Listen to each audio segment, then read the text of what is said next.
समन्ता चक्रवालेषु अत्रा गच्छन्तु देवता सद्धम्मं मुनिराजस्स सुनन्तु सक्कमोक्खदं धम्मස්සවන කාලෝ අයං භදන්තා ධම්මස්සවන කාලෝ අයං භදන්තා ධම්මස්සවන කාලෝ අයං භදන්තා නමෝ තස්ස භගවතෝ අරහතෝ සම්මා සම්බුද්දස්ස නමෝ තස්ස භගවතෝ අරහතෝ සම්මා සම්බුද්දස්ස නමෝ තස්ස භගවතෝ අරහතෝ සම්මා සම්බුද්දස්ස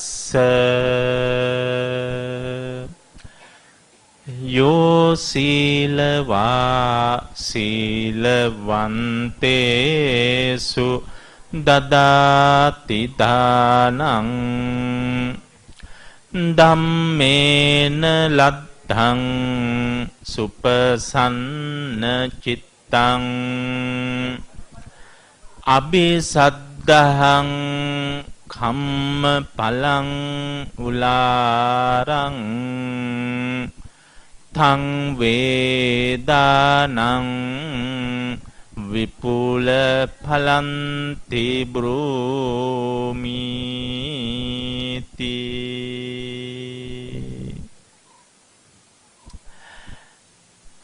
අද උතුම් පුරපසළොස්වක පොහොය දවසේ බෞද්ධයා ශෝපවාහිනී මේ පුදබිම පුරා සිසාරා හැම පැත්තකින්ම අපට පෙනෙන්නේ අෂ්ටාංග සීලෝපේත සදහැවතුන් තමන්ගේ ආගමික ජීවිතය හැඩ වැඩ කර ගන්නට වෙහෙසෙන ආකාරය.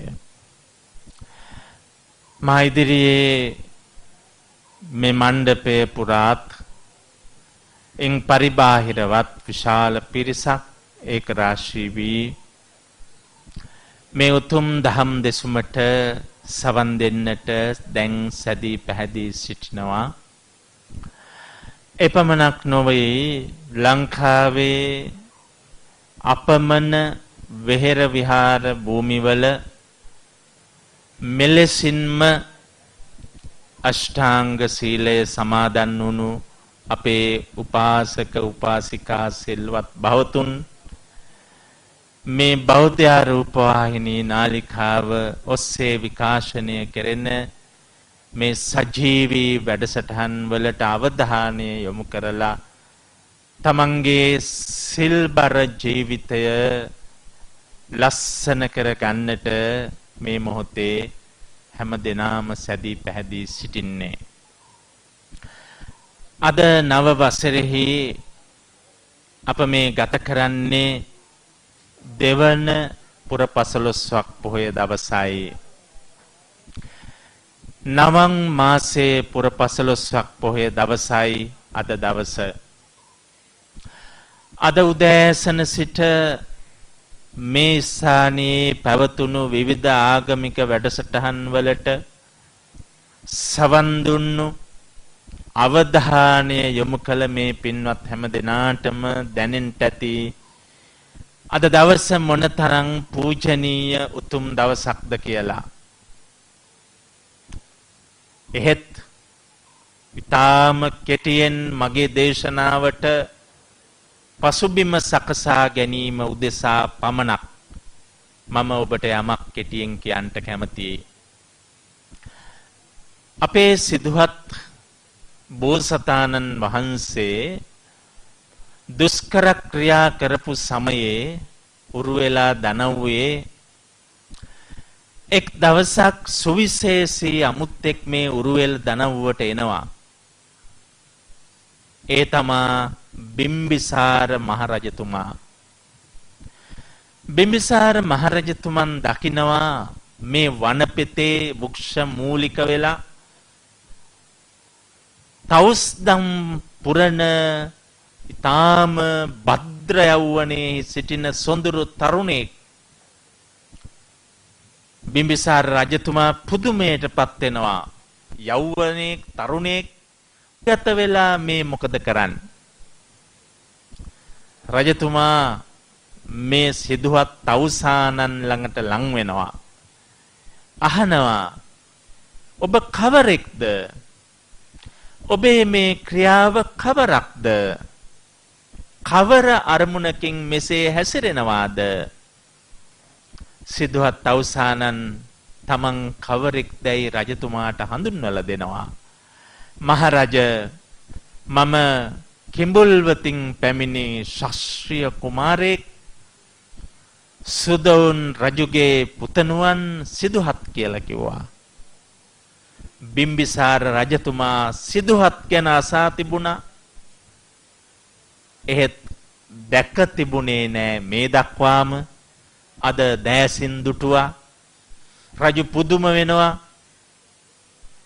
සුද්ධෝදන මහරජුගේ පුතු සිදුහත් මේ වනගත වී මේ තරම් දුකටපත් වෙලා මොකද්ද මේ කරන්නේ?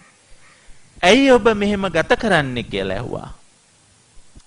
එතකොට අපේ සිදුහත් තවුසානන් රජතුමාට කීවා, මහරජ, මම සත්‍ය සොයන කෙනෙක්. මේ ලෝකේ පරම සත්‍ය සොයාගෙන යන කෙනෙක්. එය තරමක් දුක්බර තමයි. ඒත් මම කවදා හරි මේ සත්‍ය සොයාගෙන මිසක් මේ ගමන නතර කරන්නේ නෑ කියලා කිව්වා. බිම්බිසාර රජතුමා සිදුහත් තවුසට යෝජනා කළා. ඇයි මේ දුක්බර ජීවිතයක් එන්න බැරිද මාත් එක්ක යන්න මගේ රාජධානියට, රජගහ නුවරට? ඒ රාජධානියෙන් කොටසක් අරගෙන පාලනය කරගන්න සුවෙන් ඉන්න බැරිද කියලා ඇහුවා. අපේ සිදුහත් තාපසයාණන් කිව්වා, මහරජ, මම සක්විති රජ වෙන්නට තිබිච්ච අවකාශ පවා නැති කරගෙන ඉහළම සැප විඳපු රම්‍ය සුරම්‍ය සුභ මාලිගාවන් හැරදමා වනපෙතට ආවේ අරමුණක් ඇතුවයි. ඒ අරමුණ එටු කරගෙන මිස නැවත මම රජසැප හොයන්නේ නෑ කිව්වා. බිම්බිසාර රජුරු ඒ වෙලාවේ මේ තාපසයාට කිව්වා, එහෙනම් කවදා හරි දවසක ඔබේ ඔය අරමුණ මස්තක ප්‍රාප්ත වෙච්ච දවසට, මුදුන් පැමිණි දවසට පළමුවෙන්ම මගේ රාජධානියට පැමිණෙනවා නම් මම හරිම කැමතියි කියලා කිව්වා. ඒ සඳහා ආරාධනාවකුත් කරලයි බිම්සර රජු ආපසු යන්නේ. සිද්ධාර්ථ තවුසා බුදු වුණාට පස්සේ සිහිපත් කරනවා, මීට පෙර දවසක මට මේ මහරජතුමා මේ වගේ ආරාධනාවක් කළා නේද? මම ඒ සඳහා වහාම යා යුතු නේද? පොරොන්දු ඉෂ්ට කරන බුදු කෙනෙක්. කලින් මුලින් දීපු පොරොන්දුවක් කවදාවත් ඉටු නොකළ බුදු කෙනෙක් මාගේ ලෞතර බුදුරජාණන් වහන්සේ. උන්වහන්සේ රජගහ නුවර බිම්සර රජතුමන් හමු වෙන්නට ගිය ගමන අද දවසේ අපි අනුස්මරණය කරනවා. ඒක තමයි නවම් පෝය අපට පූජනීය. පොරොන්දු ඉටු කරන්නට රජගහ නුවරට වැඩම කරපු දවස, ඒ දවසේ බිම්සර රජතුමාට මොනතරම් සතුටුද? රජතුමා වේළුවනාරාමයක් හදලා බුදුහිමියන්ට පුදලා මේ ශාසනයේ පළමු ආරාම පූජාවත් සිදු කරගත්ත දවස අද දවස. ඒ වගේම පින්වත්නි, අපේ බුදුරජාණන් වහන්සේගේ ශ්‍රාවක පිරිස අද වෙනකොට දහස් ගාණක්. ඔබ දන්නවා අර ජටිලය 3 දෙනෙක් එක්කම පැවිදි වෙච්ච පිරිස දහස් ගණනක්. රහත් වෙලා කියලා හිතාගෙන හිටපු ජටිලයෝ, උරුවෙලා කාශ්‍යප, නදී කාශ්‍යප, ගයා කාශ්‍යප, මේ අය ළඟ හිටිය ඒගොල්ලන්ගේ අතවැසියෝ, මේ ඔක්කොගෙම මිත්‍යාව බිඳලා මුලාව නැති කරලා එයාට ඇත්තම සත්‍ය පහදලා දීලා දමනය කරලා ඒගොල්ලෝ ඔක්කොම බුද්ධ ශ්‍රාවකයෝ බවට පත් කරලා තිබුණා. මේ ඔක්කොම බුදුහාමුදුරුවෝ පසුපසින් රජගහ නුවරට ආවා. මේ විශාල භික්ෂු පිරිස රැස් කරගෙන එදා පළමු භික්ෂු හමුව හෙවත් මහා සංඝ සම්මේලනය රජගහ නුවරදී අද වගේ දවසක සිදු කළාය කියලා අපේ බණ පොත කියනවා. පින්වත්නි, මේ වෙලාවේ මේ භික්ෂූන්ගේ පැවැත්ම උදෙසා තව 20 වසක් යනතුරු භික්ෂුවගේ ප්‍රතිපදාව, පැවැත්ම, විනය මේ සියල්ල ඇති කරන්නට ඕවාද ප්‍රාතිමෝක්ෂය අද දවසේ දේශනා කළ බව සඳහන්. සබ්බ පාපස්සා කරනං කුසලස්ස උපසම්පදා සචිත්ත පරියෝදපනං. කාරණා 3ක් දේශනා කරනවා ශාසනයෙහි හික්මෙන්. මහා බල සම්පන්න ගාථා වශයෙන් ඒ අපි අදත් භාවිතාවට ගන්න. ඔය ටික කරලා ඉවර වෙනකොට ඈතින් බමුණු තරුණය දෙන්නෙක් එනවා. කවුද? කෝලිත උපතිස්ස දෙදෙනා. මේ දෙදෙනා යෞවනයෝ, බ්‍රාහ්මණයෝ, අපමණ කම්සැප විඳලා ඒව ඇති වෙලා කලකිරිලා අන්තිමේදී බුදුහාමුදුරුව ගැන අර අස්සජී හාමුදුරුවන්ගෙන් තොරතුරු දැනගෙන ඔන්න අර මහ සංඝ හමුව ඉදිරියට එනවා. ඇවිල්ලා ඒ දෙදෙනා අද වගේ දවසක ප්‍රෞජ්ජා භූමියට පත් වෙලා බුදුහාමුදුරුවන්ගේ අග්‍ර ශ්‍රාවකයෝ බවටත් පත් වෙන්නේ අද වගේ දවසක. එතකොට බලන්න, නවම් මාසේ පුරපසළොස්වක් පොහොය දවස මේ අනුව කල්පනා කර බැලුවහම හරිම පූජනීය උතුම් දවසක්. ඒ නිසා මේ පුදබිමට සැපමිනි ඔබ සියල්ලන්ටම බෙහෙවින් සිතේ ආගමික භාවය දියුණු කරගන්නට මේ පූජනීය ශාසනික පසුබිම සිහිපත් කිරීමම හරීම වැදගත් වේවි කියලා මම කල්පනා කරනවා. ඉතින් එවැනි දවසක අද මේ මොහොතේ ඔබට දේශනා කරන්න කියලා මට බෞද්ධ රූපවාහිනියේ කාර්ය මණ්ඩලය පැවරුවා ඊයේ සන්ධ්‍යා භාගේ මජ්ක්‍ධිම නිකායේ උපරි පණ්ණාසකයෙහි එන සමහර විට ඔබ හුඟක් අසා තිබෙන සූත්‍රයක්. දක්ඛින විභංග සූත්‍රය. ඊටාම වැදගත්. දක්ඛින විභංග සූත්‍රය. ඒ නිසා මේ වෙලාවේ මේ වගේ උතුම් ශාසනික වටිනාකම් රාශියක් වෙච්ච දවසක අපි මෙතෙන් සිට දක්ඛිනා විභංග සූත්‍රේන ධර්ම කරුණු වලින් පෝෂණය වෙන්නට උත්සුක වෙමු. මේ සූත්‍රය දේශනා කරන්නේ කාටද කියලා සමහර විට ඔබ දන්නවා ඇති. ඒ තමයි තමන් මේ ලෝකයට හදා වඩා නිර්මාණය කරගත්ත සුළුමව වෙච්ච ප්‍රජාපති ගෝතමියටයි. ප්‍රජාපතිනියට. ප්‍රජාපති ගෝතමිය කල්පනා කෙරුවා බුදුහාමුදුරුවන්ට තමන්ගේම දෝතින් වස්ත්‍රයක් හදලා සිවුරක් හැටියට පූජා කළොත් තමන්ට ලොකු පිනක් ලබා ගන්න පුළුවන් කියලා. අම්මා කෙනෙකුට තමන්ගේ පුතු ගැන දැනෙන සෙනෙහස නොඅඩුවම ප්‍රජාපතිනියටත් දැනෙන්න ඇති.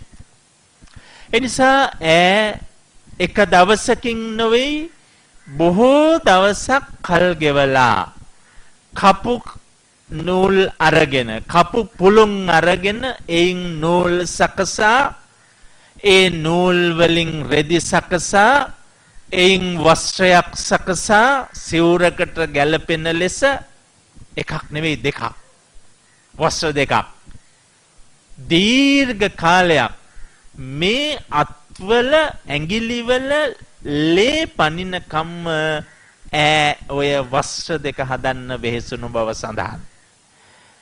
එහෙම වස්ත්‍ර දෙකක් හදාගෙන තියාගෙන ඉන්නවා කවදා හරි බුදුහාමුදුරුවෝ මගේ නගරයට ආපු දවසට පුදන්න ඕනේ කියලා.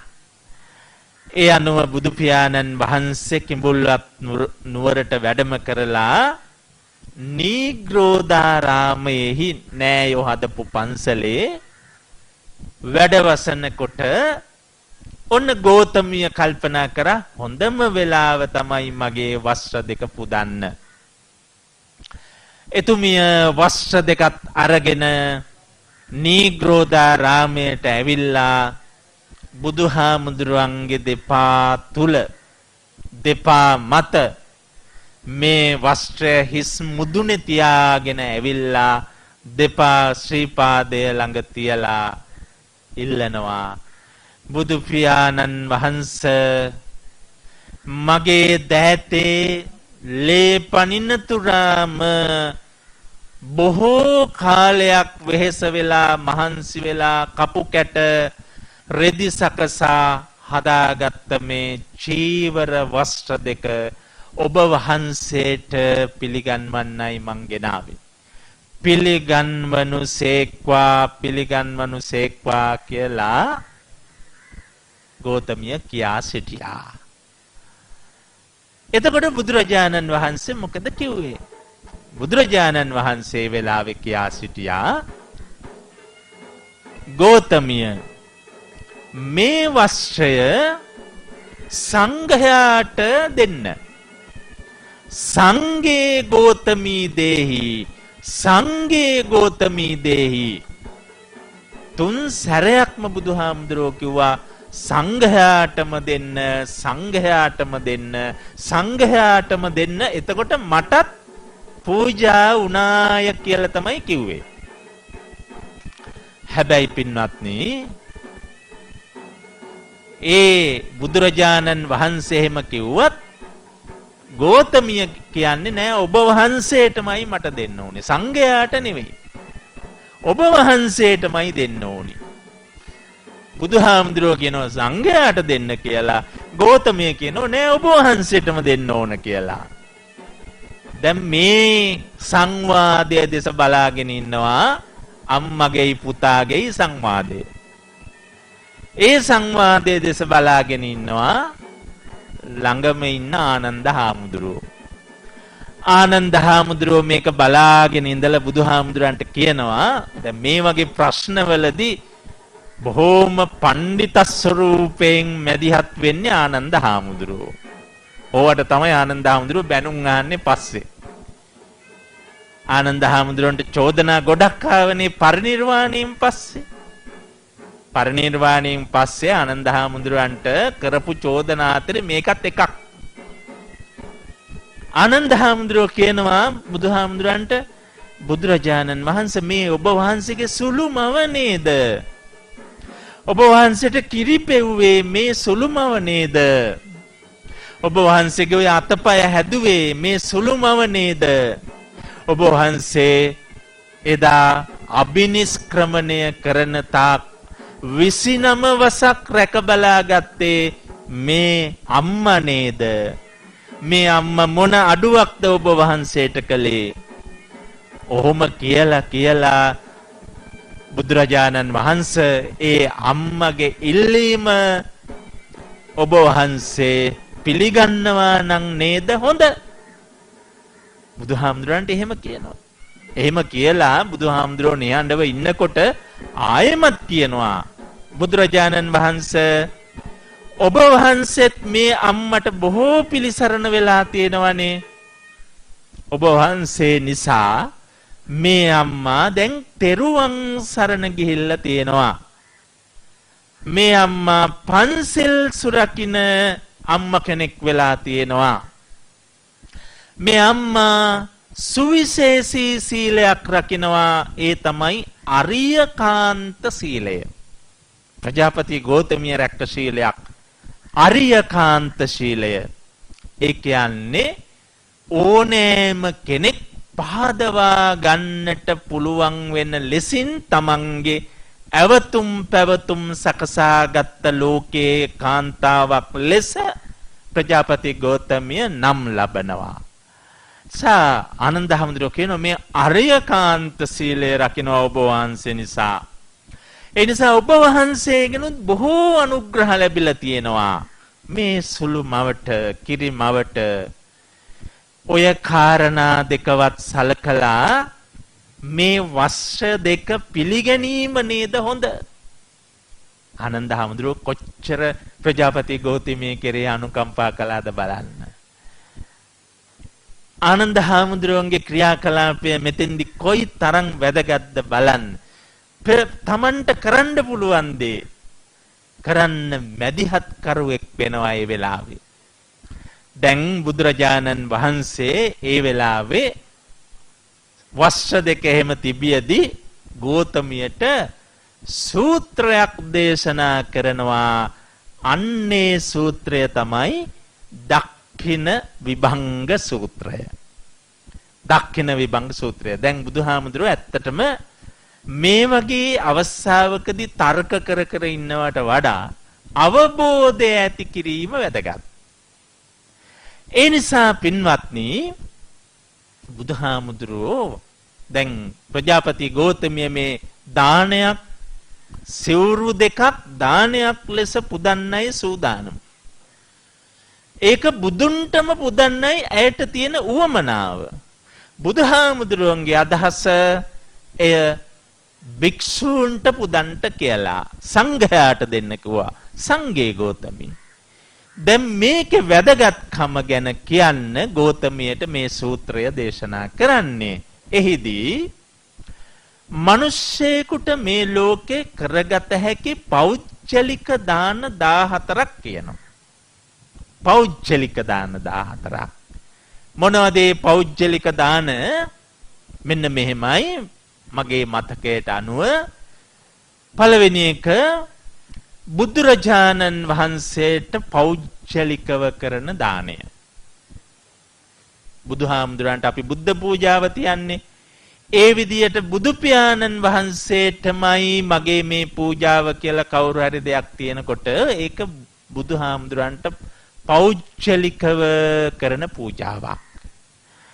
දෙවැනි එක පසේ බුදුවරයන් වහන්සේ නමකට කරන පූජාව පෞද්ගලික පූජාව. මම මේ අහවල් පසේ බුදුවරයන් වහන්සේටයි මේ දාණය දෙන්නේ කියලා දුන්නොත් ඒක පෞද්ගලික දානයක්. ඊළඟට අසුවල් මහරහතන් වහන්සේටයි මම මේ දාණය දෙන්නේ කියලා දානයක් වස්ත්‍රයක් පූජාවක් මොනහනි පූජා කළොත් එය පෞද්ගලික පූජාවක් වෙන හැටි බුදුහාමුදුරුවෝ පෙන්වුවා. ඊළඟට රහත් භාවයට ප්‍රතිපදාවන් සපුරන ඒ කියන්නේ මාර්ගයට පිවිසිච්ච අය. ඒගොල්ලන්ට වෙනුවෙන් කවුරු හරි දෙයක් දානයක් දෙනවා නම් ඒකත් පෞද්ගලික දානයක් හැටියට පෙන්වනවා.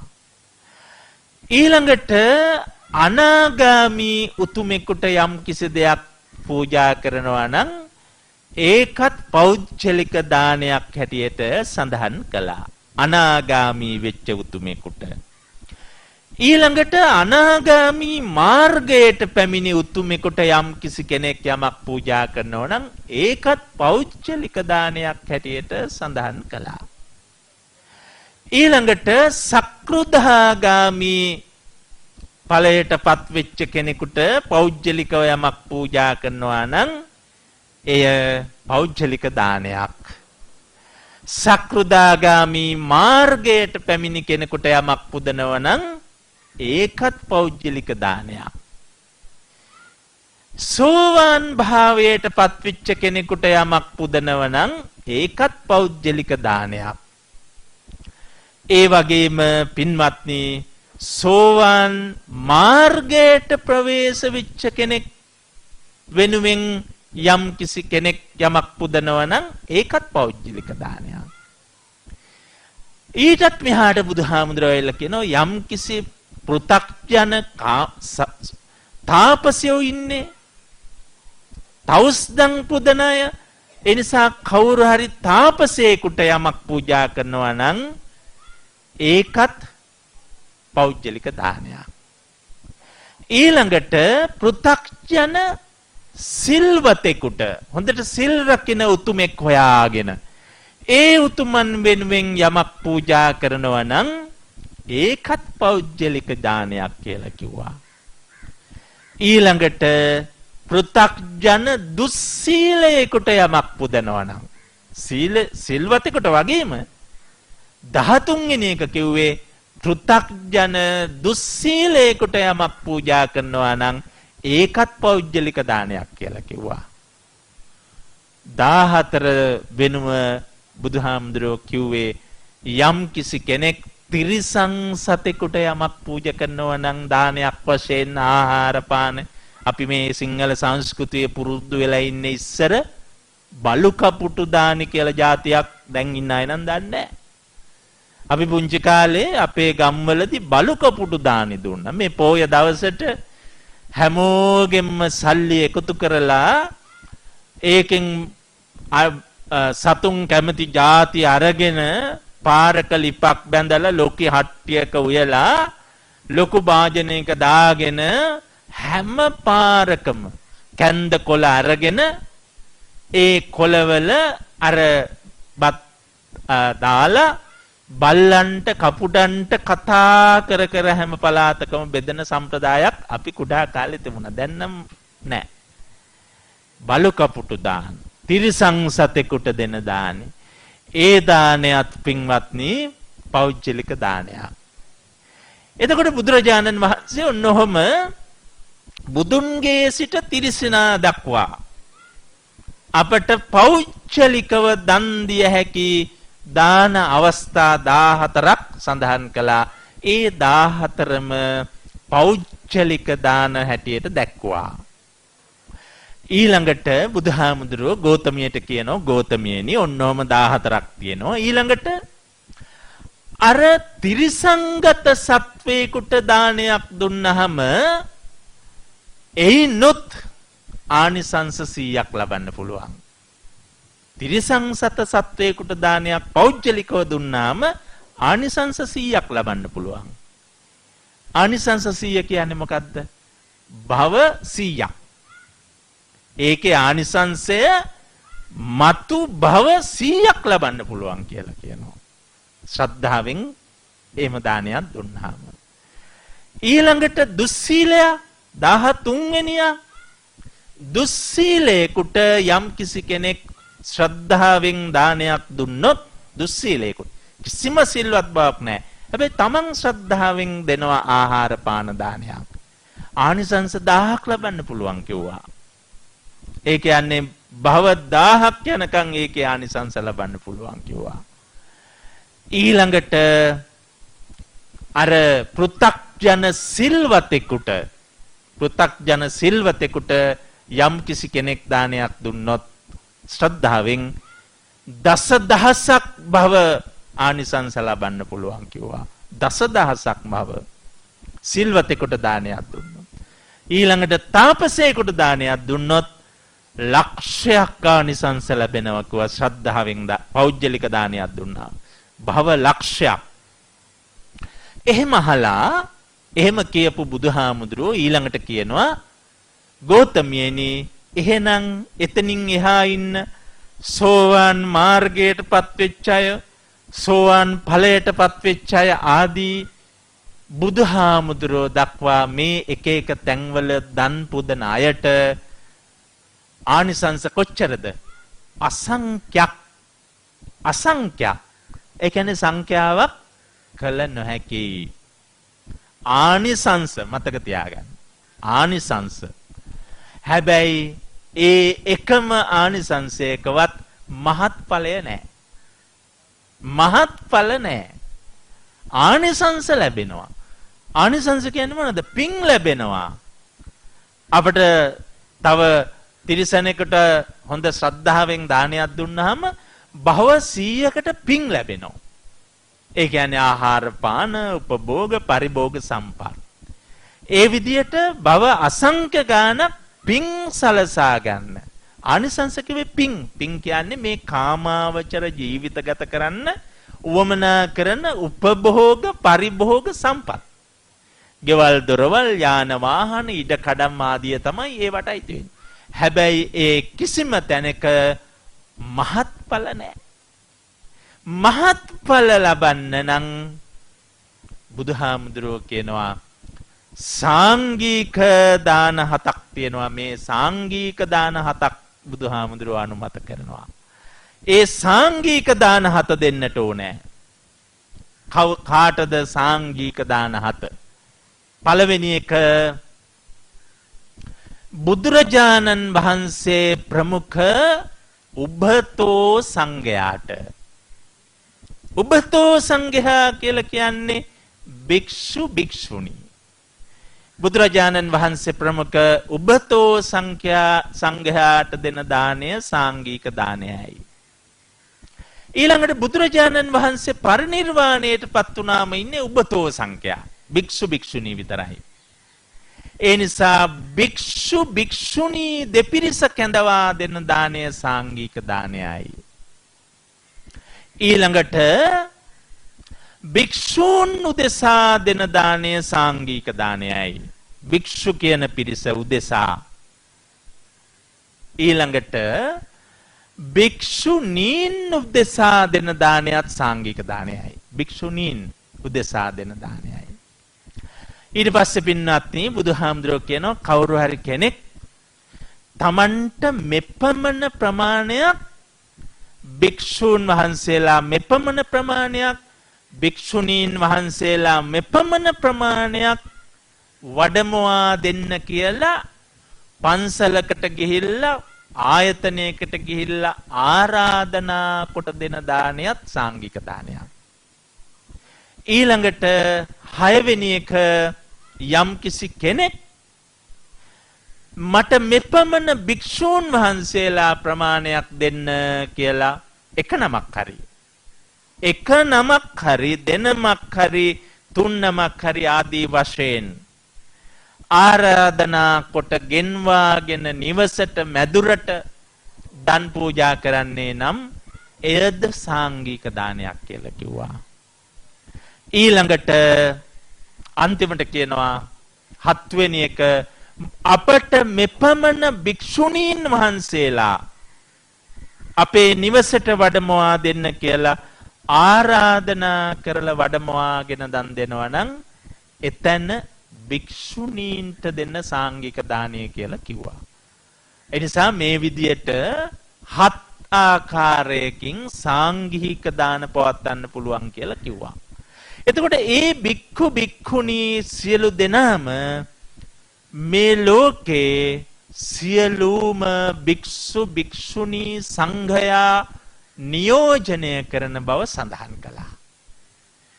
කොයි තරම් නියෝජනය වෙනවාද කියලා කිව්වොත් පින්වත්නි මේ ශාසනය අන්තර්ධාන වෙනකොට කවදා හරි කෙනෙක් පහළ වෙනවලු ශාසනය නියෝජනය කරන්න කාසාව කණ්ඨකයා කියලා. කාසාව කණ්ඨක. ඔහුගේ ස්වභාවය තමයි කරේ හරි අතේ හරි කහනූලක් බැඳගෙන සිටීම තමයි කාසාව කණ්ඨකයාගේ ලක්ෂණය. දැනුත් සමහර අය කහනූල් බැඳගෙන ඉන්නවනේ කාසාව කණ්ඨකයෝ වගේ. ඉන්නවනේ? ඉන්නවා. මගේ වැටහීම නම් මෙතන නම් කවුරුත් නෑ වාසනාවට පින්වත්නි අපි මේ සිංහල සංස්කෘතියේ බුදුහාමුදුරුවන්ගේ ශාසනය මිහිඳු හාමුදුරුවෝ හඳුන්වලා දුන්නු මහා විහාරයේ අනුරාධපුරේ එදා අපිට පිරුවානා පොත් වහන්සේ හදලා පිරිත හඳුන්වලා දුන්නු දවසේ ඉඳන් අපි පාවිච්චි කරන්නේ අතේ බඳින්න සුදු පිරිත් නූලයි කපු නූලයි. දැන් අපි ජාත්‍යන්තරීකරණය වෙච්ච නිසා කහනූලේ කාසාව කණ්ඨකයට ඇවිල්ලා. මම නම් අපේ හාමුදුරුවොත් මේ වැඩේ කරනවා. ස්වාමීන් වහන්සේලාම කහනූල් බෙදලා දෙනවා. පන්සලෙන්ම බෙදලා දෙනවා. බුරුමෙන් ගෙනාව, තායිලන්තෙන් ගෙනාව ආදී වශයෙන්. ඒ මොමනාද? අපේ රටේ අපිට කොච්චර ලස්සනට පිරිත් පොත තියෙනවා, පිරිත් පැන් කලේ තියෙනවා, පිරිත් මණ්ඩපේ තියෙනවා, ස්වාමින් වහන්සේලා පිරිත් කියනවා. ඒ පිරිත් කරලා ලබා ගන්න සුදු කපු පිරිත් නූල තරම් අර ජාත්‍යන්තර පිරිත් නූලේ බලයක් නැහැ. මොකද ඒක කපු නූලක් නෙමෙයි. මේ කපු නූල තමයි අපේ ශරීරයත් එක්ක සම්බන්ධ වෙන්නේ මතක තියාගන්න. ඒ කපු නූලට තමයි ශබ්ද තරංග ප්‍රවේශ කරන්න පුළුවන් වෙන්නේ. ඉතින් ඒ අනවබෝධය ඇති අය වැඩියෙන් තමන් ගැන හැඟීමක් අන්‍යයන්ට ප්‍රකාශ කරන්න විය හැකි කහනූලක් බැඳන් ඉන්නවා. මතක තියාගන්න බුදුහාමුදුරුවෝ මේ දක්ඛින විභංග සූත්‍රයේ කියවල බලන කාසාව කණ්ඨකයේ හැටි.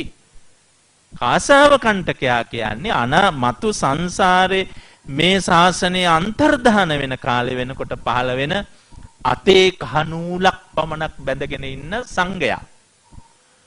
එතකොට එයා අනිත් සියලු ගෘහස්ත ජීවිත ගත කරනවා.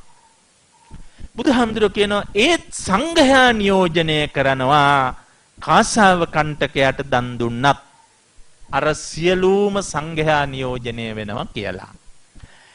එහෙම දේශනා කරලා බුදුහාමුදුරුවෝ ප්‍රජාපති ගෞතමියට කියනවා අර පෞද්ගලික දාන 14 දුන්නහම ලැබෙන්නේ ආනිසංස විතරනේ, පින් විතරනේ.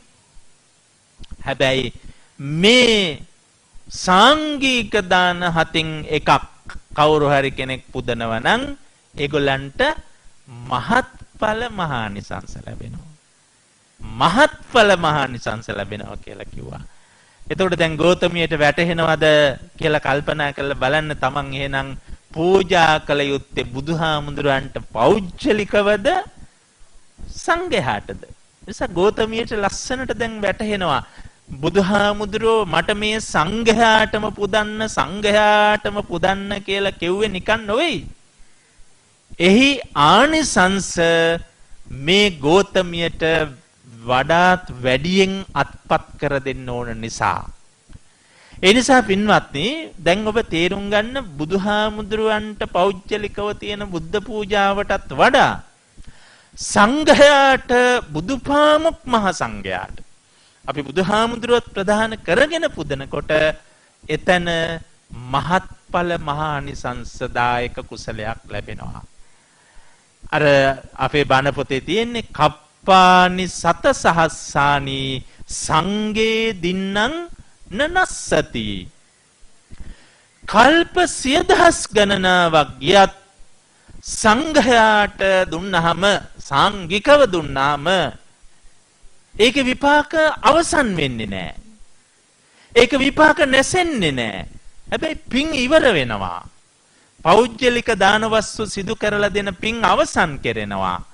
මේ සාංගික දානයේ පුණ්‍ය මහිමය එහෙම අවසන් නොවන නිසා තමයි ගෝතමියට කිව්වේ සංඝයාටම දෙන්න කියලා. ඊළඟට බුදුහාමුදුරුවෝ ගෝතමියට කියනවා ගෝතමිය ඔබ දන්නවද දානයකදී දක්ඛින විසුද්ධි 4ක් තියෙනවා. දානයක් පවිත්‍ර වෙන ක්‍රම 4ක් තියෙනවා. පළවෙනි එක තමයි දායකයා නිසා පිරිසිදු වන දානය. මේ සූත්‍රයේ අවසන් භාගය. දායකයා නිසා පිරිසිදු වෙන දානය, ප්‍රතිග්‍රාහකයා නිසා පිරිසිදු වෙන දානය, දායකයා නිසාද ප්‍රතිග්‍රාහකයා නිසාද අපිරිසිදු වෙන දානයකුත් තියෙනවා.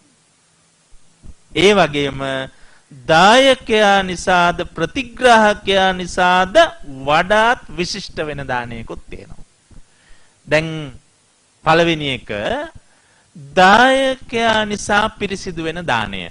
දායකයා ධාර්මිකයි, දායකයා දැහැමින් ජීවත් වෙනවා, දායකයා දැහැමින් හරි හම්බ කරගෙන දැහැමින් සකසාගත්ත දාන වස්තුවක් පිරිසිදු සිතින් දුස්සීල ප්‍රතිග්‍රාහකයෙකුට දුන්නොත්, සිල්වත් නැති පිරිසකට දුන්නොත් ඒ දාණය පවිත්‍ර වෙන්නේ කවුරු නිසාද? දායකයා නිසා ඒ දාණය ආනිසංසදායකයක් දානයක් වෙනවා.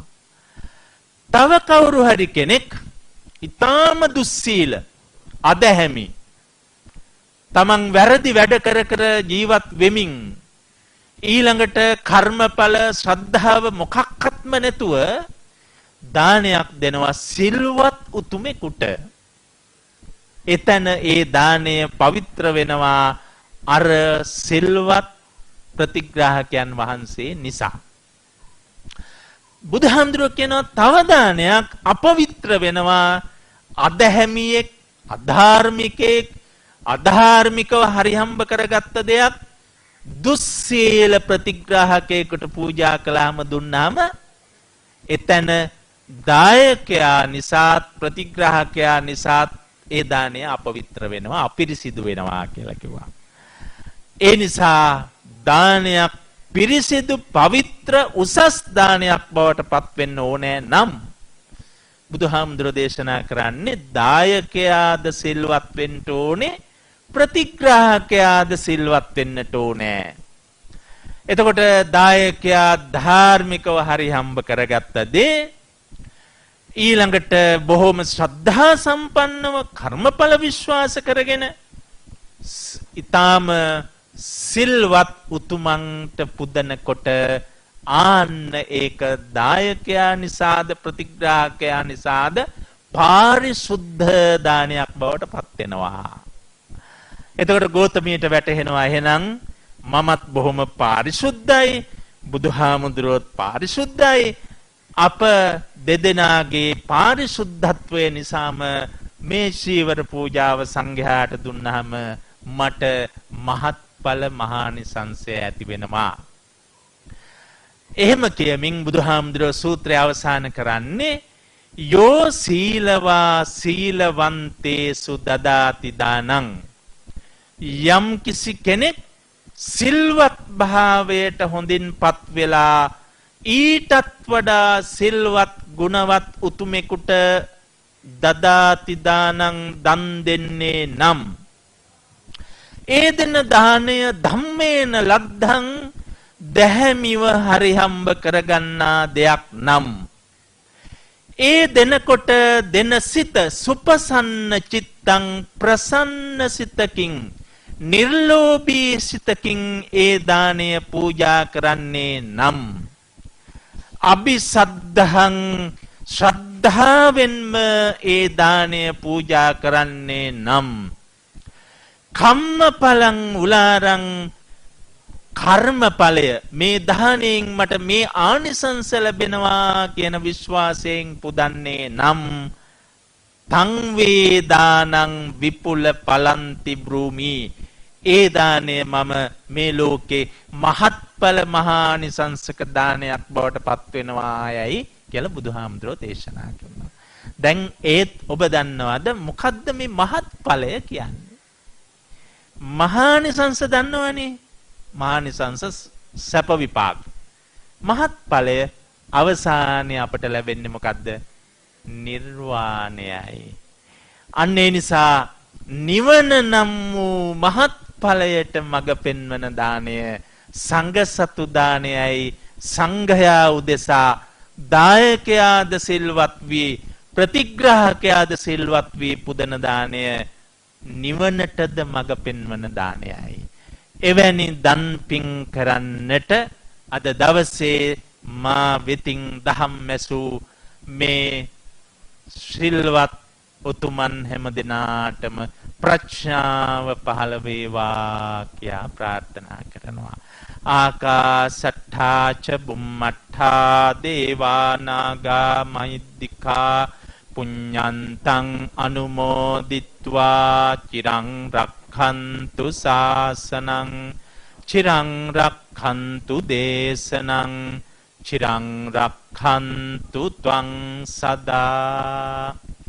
අද මේ මොහොතේ උතුම් පෝය දවසේ මේ සජීවී දහම් දෙසුම වෙනුවෙන් දක්ඛින විභංග සූත්‍ර දේශනාව පිළිබඳව උතුම් දායකත්වය දරන්නේ රාජගිරිය පාරේ අංක 110 පදිංචි ලතා ගමගේ නිමල් ගුණවර්ධන ඇතුළු පවුලේ දූ දරුවන් සියලු දෙනා බලාපොරොත්තු වෙනවා ගමගේ සහ ගුණවර්ධන දෙමව්පියන්ට, ධර්මසිරි ගමගේ කුමාර කරුණාරත්න සොහොයුරන්ට, සීතා ගමගේ ප්‍රේමා කරුණාරත්න සොහොයුරියන්ට, ප්‍රභාත් කරුණාරත්න පුතණුවන්ට, ෂෙල්ටන් උපාලි නෙල්සන් ධර්මදාස දේවප්‍රිය සොහොයුරන්ට, අපවත් වූ අප ගෞරවාර්හ දරණාගම කුසල ධම්ම නාහිමියන් ඇතුළු සියලුම ස්වාමීන් වහන්සේලාට පුණ්‍යානුමෝදනා කරන්න. ඒ සියලුම දෙනා අද මේ උතුම් ධර්ම දානය අනුමෝදන් වෙත්වා. ඒ අය උතුම් අජරාමර නිවනින් සැනසෙත්වා කියලා සාදු කියන්න.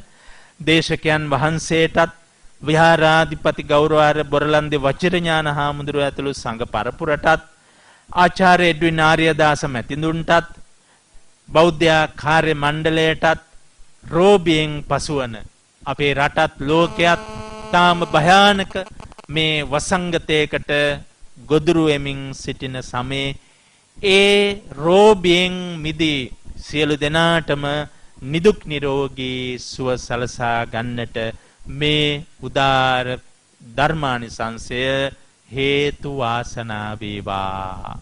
සහභාගී වූ සියලු දෙනාට උතුම් චතුරාර්ය අවබෝධය පිණිසත් හේතු වාසනා වේවා. රාජගිරිය පාරේ අංක 110 පදිංචි ලතා ගමගේ මහත්මියටත්, නිමල් ගුණවර්ධන මහත්මයා ඇතුළු පවුලේ සැමටත් නිදුක් නිරෝගී සුවය චිරජීවනීය වේවා. කෙලවර දහම් මැසූ ඔබ හැම දිනාටම උතුම් නිවනින් සැනසෙන්නට මේ පින් හේතු වාසනා වේවා. අභිවාදන සීලිස්ස නිච්ඡං උද්ධාපචායිනෝ චත්තාරෝ ධම්මා වඩ්ඩන්ති ආයුවන්නෝ සුඛං බලං ආයුරාෝග්‍ය සම්පatti සග්ග සම්පatti මේවච අතෝ නිබ්බාන සම්පatti ඉමිනාතේ සමිච්ඡතු.